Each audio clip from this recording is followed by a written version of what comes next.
morning. Good morning. It is 2:51 a.m. Let's try this. I'm on my I said that crazy. I'm on my way to the gym right now. I feel a little lethargic. I feel good, but I feel a little lethargic. I feel like I'll wake up and I'll eventually snap to it and I'll be ready to go and I'll be into my normal usual self. And man, God is good. I had to go into my praying place today, and I had to say I just went in there and I kneeled down and I said, less of me, more of you. Less of me, more of you. And what that meant was, don't ever let me get too full of myself. Never let me consider myself more high and mighty than I ought to. Taking responsibility for things that only God could have provided for, because there's certain things, there's no way. You know, I was talking to my mother day before yesterday, I think, and I was kind of going through a history of some of the things me and my wife had been through, and not even in distant past, but in recent times. You know, things as far as foreclosures on multiple properties, bankruptcy, things that we fought out of. I mean, moments when we honestly, like, we made six figures, and I mean, literally was trying to figure out how we was gonna pull the next dollar together. I mean, literally. And I was talking to her about this, and I, kind of not really like sitting there having this big, long, in-depth conversation, but more so as an example of the power of God and the things that He can do. Because I was like, listen, if it could go wrong, it did go wrong. I'm talking about we had appliances in the house breaking. I mean, I'm thinking, what next? I remember one time I had spent, we didn't really have, it was one of those situations where we had to, make a decision on whether or not we were going to get it done. And it was the heat of summer, and the AC unit did something weird. And I was like, well, I'm going to go ahead and just cut the check for it. And now, mind you, self-employed or building a business, it takes a while to become profitable. You're not really profitable, in the beginning, in the middle. It ain't really until the end that you become profitable, but you do well.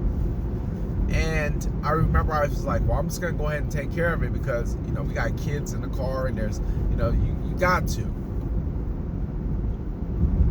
And I remember I dropped about, I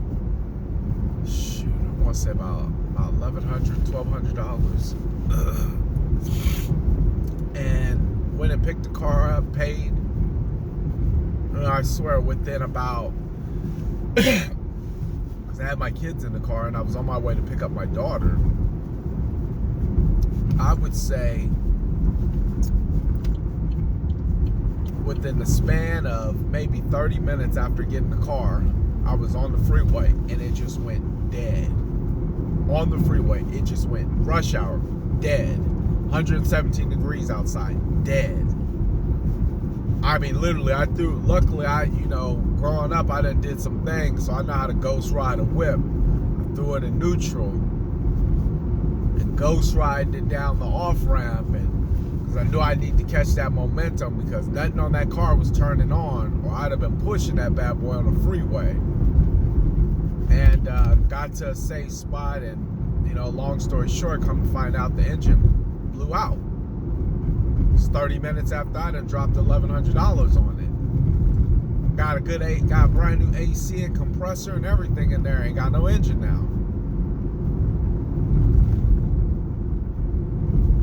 Couldn't afford that hit. But I never complained. I never complained. I never took to social media and started complaining and, you know, because how's that going to look? Yeah, we go through things, but how's that look? You know, you say you have faith on one note, on another, as soon as a little bit of fire start touching you, you switch up, change up. And I never did it, But I was talking to her, just kind of saying, because we were talking about something. Me and my mom were talking about something. My wife was there.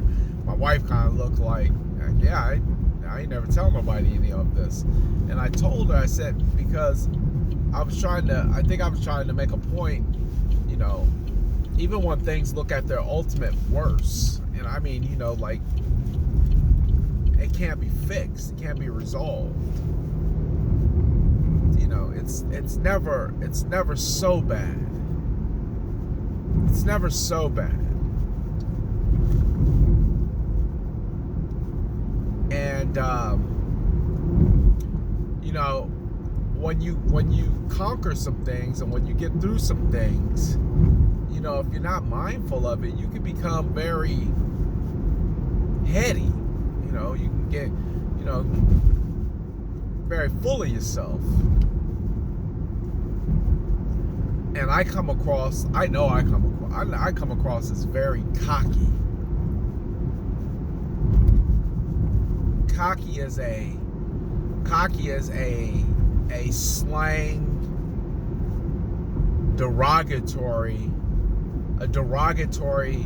cocky is a derogatory slang for confident, with a shot of ego and arrogance. And I'm really not that.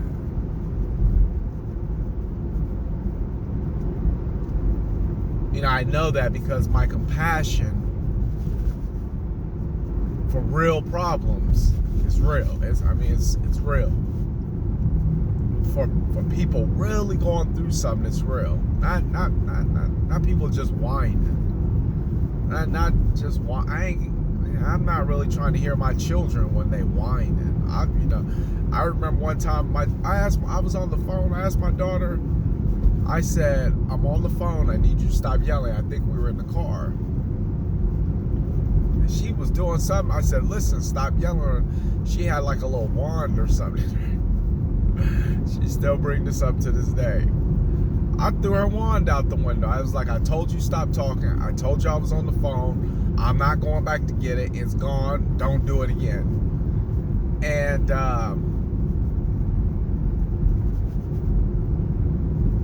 sure enough, I set the example. Don't play with me.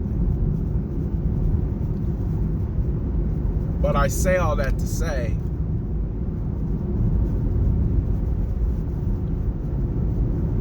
I had to ask God to give me a little bit more of Him, a little bit less of me, and humble myself. Because it's easy to feel like you're always right. It's easy to always say, well, it's that person that did it.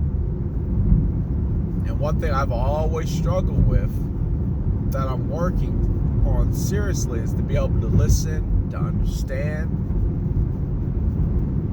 to not listen just so I can wait for an opportunity to speak, but so that I can listen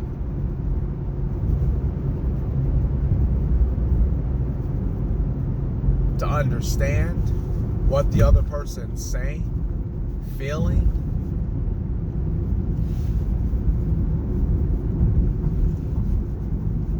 So yeah, even I have to say less of me, more of you, because it's easy to get full of yourself. It's easy to win some battles and then say, yeah, I've done this. This was on me. I conquered it. I won it. And when you feel like you've accomplished some things,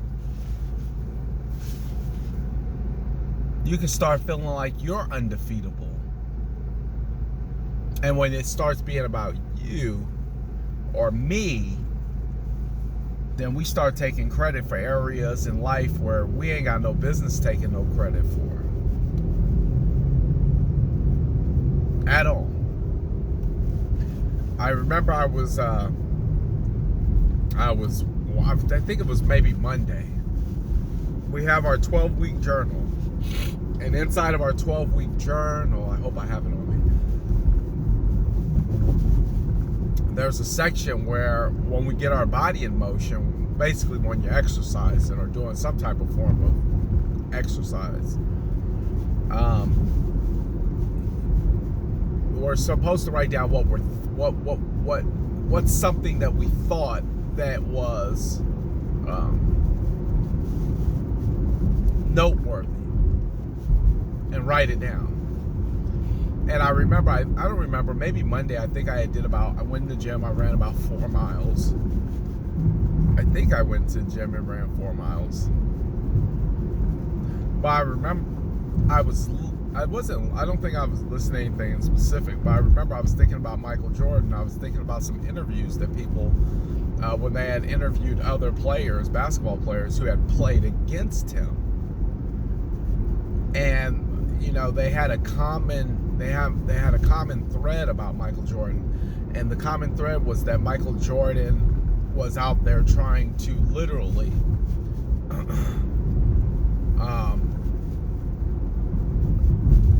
he was literally trying to beat you until he literally demoralized you. I mean, took your heart and your soul out. And I remember at that moment how harsh that sounds, but also how real it is.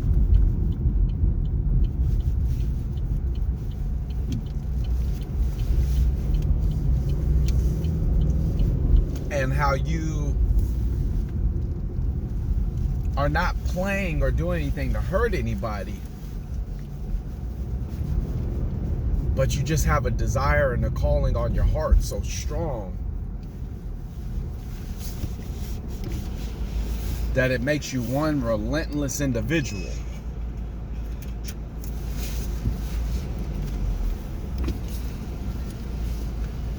And I said all that to say that when you think like that, it's real easy to get caught up in your own hype. And I know that the only thing that keeps me grounded or stable or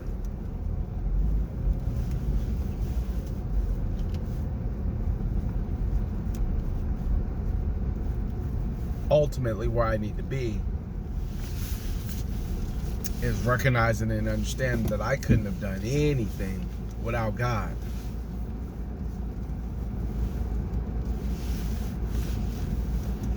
But I also have a human element to it. And that human element sometimes will allow me to believe that I am greater than my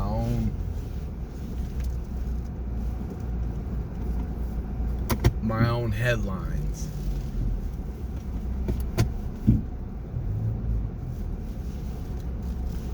So every day,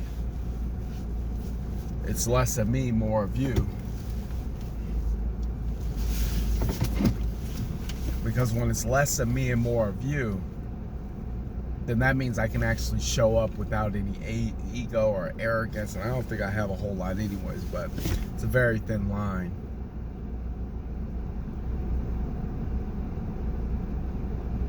And you can get trapped right in the middle of it, right? Like a piece of bologna between two slices of bread. You can get trapped right in the middle of that. And the objective is to stay on the side of love and the side of servitude. If you stay on those sides, then you don't have to worry about falling in the middle. People are going to think what they want to think, without a doubt. But what are you, meaning what am I, giving people to think about? I think that matters a lot.